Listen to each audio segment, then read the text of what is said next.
يا أيها المزمل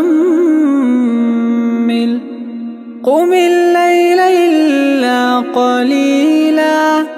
نصفه أو ينقص منه قليلا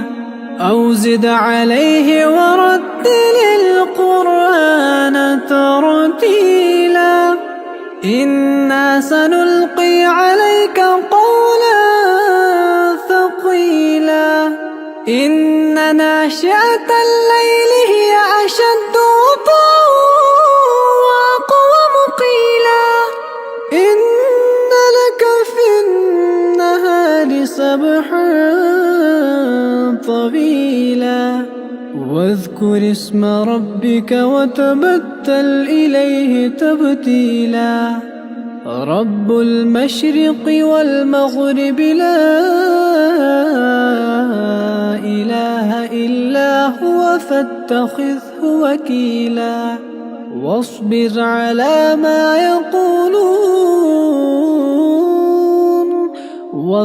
على ما يقولون واهجرهم هجرا جميلا وذرني والمكذبين أولي النعمة ومهلهم قليلا إن لدينا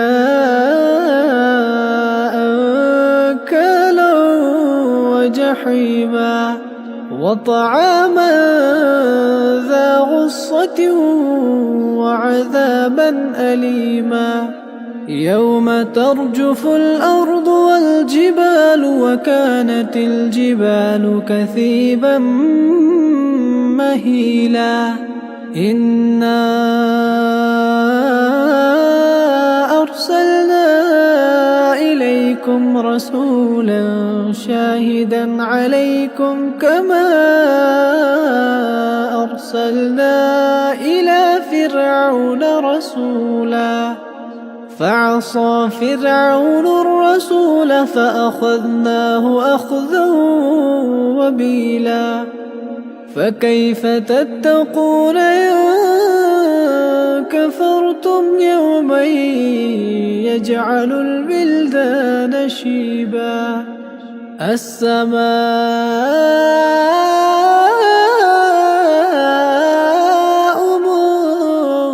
منفطر به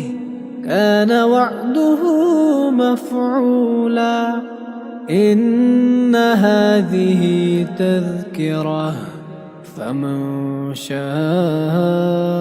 اتخذ إلى ربه سبيلا إن ربك يعلم أنك تقوم أدنى من ثلثي الليل ونصفه وثلثه وطائفة من الذين معك والله يقدر الليل والنهار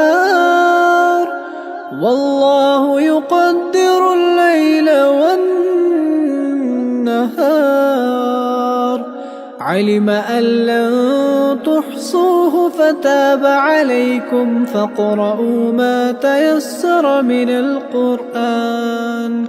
علم أن سيكون منكم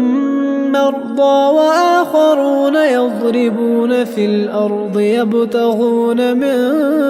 فضل الله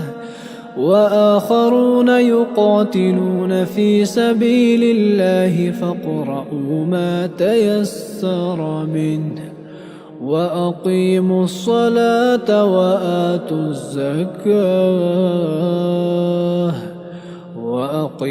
الصلاة وآتوا الزكاة وأقرضوا الله قرضا حسنا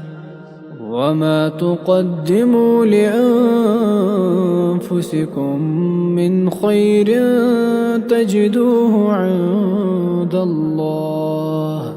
تجدوه عند الله هو خيرا وأعظم أجرا. واستغفر الله إن الله غفور